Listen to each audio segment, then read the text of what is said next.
बच्चों, आज के इस वीडियो में हम लोग डिटर्मिनर्स के बारे में पढ़ने जा रहे हैं। डिटर्मिनर्स है, डिटर्मिनर्स के सबसे पहला भाग होता है आर्टिकल्स। तो आर्टिकल्स जो है वो डिटर्मिनर्स के सबसे पहले भाग होता है। ये आर्टिकल्स हम लोग सब लोग जानते हैं। आर्टिकल्स दो टाइप के होते हैं, एक होता है डेफिनेट आर्टिकल और दूसरा इनडेफिनेट। डेफिनेट आर्टिकल द और इनडेफिनेट आर्टिकल ए और एन। ठीक है, तो आर्टिकल्स दो प्रकार के होते हैं, डेफिनेट आर्टिकल और इनडेफिनेट आर्टिकल। डेफिनेट आर्टिकल होता है द और इनडेफिनेट आर्टिकल होता है ए और एन। तो सबसे पहले हम लोग डेफिनेट आर्टिकल द के बारे में पढ़ेंगे। तो जो डेफिनेट आर्टिकल द क्या होता है, हम कब यूज करते हैं? डेफिनेट आर्टिकल द को हम लोग अक्सर उस नाउन से पहले, बिफोर ए नाउन, उस नाउन के पहले बिठाते हैं जो कोई पर्टिकुलर स्पेसिफिक पर्टिकुलर एक चीज को समझाता हो, जिसके बारे में which is previously mentioned or known, जिसके बारे में हम लोग पहले बता चुके हैं या पहले से हम जानते हैं, उस तरह के नाउन के पहले हम लोग द यूज करते हैं। Something unique and something been identified by speaker, जो अनोखा हो, वो अपने में अकेला हो, मतलब जिसका जैसा दूसरा कोई ना हो, अपने में अकेला ही वही हो, और जिसके बारे में जो स्पीकर बोल रहे हो, जो वक्ता है, वो पहले से जानते हो, उसी के सामने, उसी पर्टिकुलर स्पेसिफिक चीज़ के सामने ही हम लोग द का इस्तेमाल करते हैं। मतलब द हम लोग उसी नाउन के पहले लगाते हैं, बैठाते हैं जिस नाउन को हम लोग पहले से जानते हैं या जिसके बारे में पहले से बोला गया है, या जो अपने में अनोखा हो, जिसका जैसा और कोई ना हो। ठीक है, जैसे कि एग्जाम्पल है, can we go to the park. Park के आगे द लगाए गए हैं। इसका अर्थ है कि जिस पार्क के बारे में बोला गया है, उस पार्क को हम लोग अच्छी तरह से जानते हैं। So the park is specific, it is known to the speaker and the listener. मतलब ये बात जिसको बोला गया है, वह बात जिस पार्क के बारे में बोला गया है, उस पार्क के बारे में बोलने वाला भी जानता है और जिसको बोला जा रहा है वह भी अच्छी तरह से जानता है। मतलब हम लोग यही जानना है कि द को हम लोग ऐसे नाउन के पहले बैठाते हैं जिस नाउन के बारे में, जो नाउन पर्टिकुलर हो, जिसके बारे में पहले बताया गया हो, या जिसके बारे में पहले से जाना गया हो, या जो फिर अपने में ही अनोखा हो, उस तरह के नाउन के आगे हम लोग अक्सर द को बिठाते हैं। ये हो गया डेफिनेट आर्टिकल। इनडेफिनेट आर्टिकल जो है वो ए और एन है। इसके बारे में मैं अच्छे से फिर समझाऊंगी आपको, अभी ब्रीफली बताती हूँ। ए और एन क्या करता है, डिफाइन समथिंग एज अनस्पेसिफिक, जो स्पेसिफिक पर्टिकुलरली किसी एक चीज़ के बारे में नहीं बताया गया हो ए में। ठीक है, समथिंग जेनरिक और something mention for the first time. Generic मतलब जैसे कि पूरे जाति के बारे में बताया गया हो, जैसे कि a cow is a grass eating animal. एक गाय एक घास खाने वाली जंतु है। तो केवल एक गाय तो नहीं है, गाय की पूरी जाति के बारे में समझाया गया है।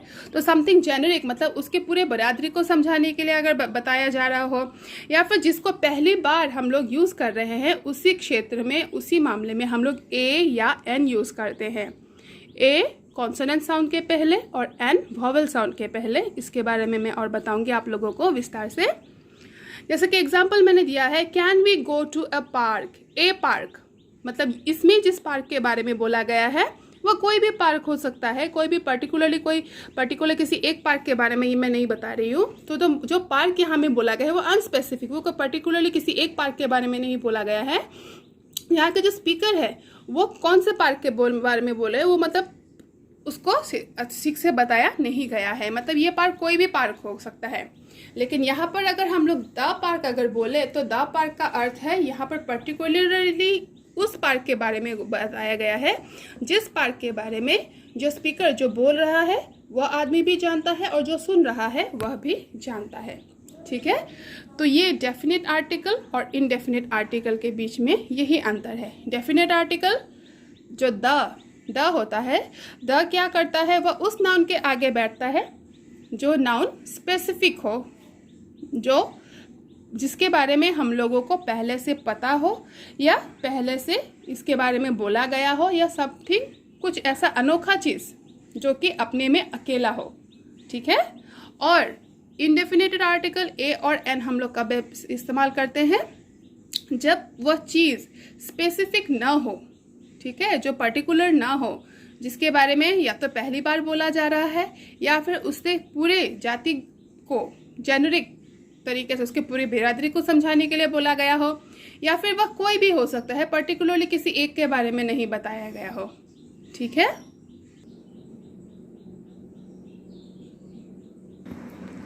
ओके अभी हम लोग देखेंगे कि हम लोग इन आर्टिकल्स को कहाँ कहाँ कैसे हम लोग यूज़ करेंगे। So where to use articles, हम लोग आर्टिकल्स को कहाँ कहाँ किस किस तरह हम लोग यूज़ कर सकते हैं।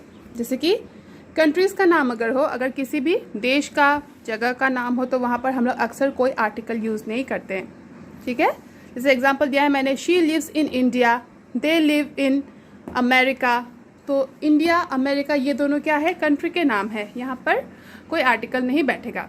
लेकिन अगर हम लोग कलेक्शन ऑफ स्टेट्स, किन्हीं राज्यों के कलेक्शन को या फिर देश के कलेक्शन को या फिर आइलैंड्स द्वीपों के कलेक्शन को अगर हम लोग एक साथ एज ए होल समझाना चाहेंगे तो हमें उन पे द लगाना पड़ता है। जैसे कि the USA, United states of America, ठीक है, यहाँ पे कई स्टेट्स के मतलब युक्त राष्ट्र अमेरिका बोला जाता है। द यूके, हम लोग केवल इंग्लैंड बोलने जाएंगे तो इंग्लैंड के आगे हम लोग कोई आर्टिकल नहीं बैठाएंगे, लेकिन द अगर यूके बोलने जाएंगे, यूनाइटेड किंगडम, क्योंकि वहाँ पे केवल इंग्लैंड ही नहीं है। कई लोग मतलब इतना गलत समझते हैं कि यूके ही इंग्लैंड है। एक्चुअली यूके इंग्लैंड नहीं है, यूके में और भी राष्ट्र सम्मिलित होकर इंग्लैंड भी उसमें से एक देश है, लेकिन यूके ही इंग्लैंड नहीं है। तो जो UK, the UA, United Arab Emirates, the Virgin Islands, तो ये सब क्या है, ये या तो देशों के कलेक्शन है या फिर राज्यों के कलेक्शन है या फिर आइलैंड्स द्वीपों के कलेक्शन है। तो इस तरह से कलेक्शन को अगर एज ए होल हम लोग किसी एक चीज़ को समझाने के लिए अगर इस्तेमाल करते हैं, इस तरह के एब्रिविएशंस के सामने हम लोग द यूज़ करते हैं। ठीक है, नेक्स्ट है मील्स। मील्स मतलब खाना, आहार। अगर इन जनरल हम लोग साधारणतः अगर किसी भी खाने के बारे में, दोपहर के खाने को, सुबह के खाने को या रात के खाने के बारे में अगर बोलना चाहे तो उसके आगे हम लोग कोई भी आर्टिकल यूज़ नहीं करते हैं। लेकिन पर्टिकुलरली किसी एक समय के, किसी एक जगह के खाने के बारे में अगर हम लोग बोले तो उसके हमें आगे हम लोग को द लगाना है। जैसे कि एग्जाम्पल मैंने दिखाया है, आई डोंट ईट ब्रेकफास्ट, मैं सुबह नाश्ता नहीं करता। वो एज ए जनरल बोला बात है, वो साधारणतः वो सुबह को नाश्ता नहीं करता, तो जनरल स्पोकन चीज़ है, इसीलिए इसके आगे हम लोग, मील के आगे हम लोग कोई भी आर्टिकल यूज़ नहीं करेंगे। लेकिन we don't like the lunch, मतलब पर्टिकुलरली किसी एक जगह के लंच के बारे में यहाँ पर बोला गया है, तो स्पेसिफिकली उस जगह का लंच उनको पसंद नहीं आया, इसीलिए लंच के आगे द बैठाया गया है। ठीक है, जॉब, किसी के नौकरी या फिर अपने प्रोफेशन के आगे हम लोग ए या एन यूज़ करते हैं अकॉर्डिंग टू द सेंटेंस में किस तरह से उस जॉब को यूज़ किया गया है उसके आधार पर हम लोग ए और एन यूज़ करते हैं। जैसे कि एग्जांपल है, she wants to become a teacher, वह एक टीचर बनना चाहती है, तो हम लोग उस पर क्या लगाएंगे, ए टीचर बोलेंगे, वहाँ पे द टीचर नहीं बोलेंगे। जैसे कि अगर इंजीनियर है तो उसके आगे हम लोग एन बैठाएंगे, क्योंकि यहाँ पर एक वॉवल उच्चारण हो रहा है और यहाँ पर कॉन्सोनेंट के आगे हम लोग ए बैठाते हैं और वॉवल के आगे हम लोग एन बैठाते हैं। ठीक है, मैं आप लोगों को ए और एन के यूज़ के बारे में आप लोगों को नेक्स्ट क्लास में बताऊंगी, और हम लोग किस किस जगह पर आर्टिकल्स यूज़ करते हैं और किस किस जगह पर आर्टिकल्स यूज़ नहीं करना है, ये सारी बातें मैं आप लोगों को नेक्स्ट वीडियो में बताऊंगी। आज के लिए बस इतना ही। Thank you, take care.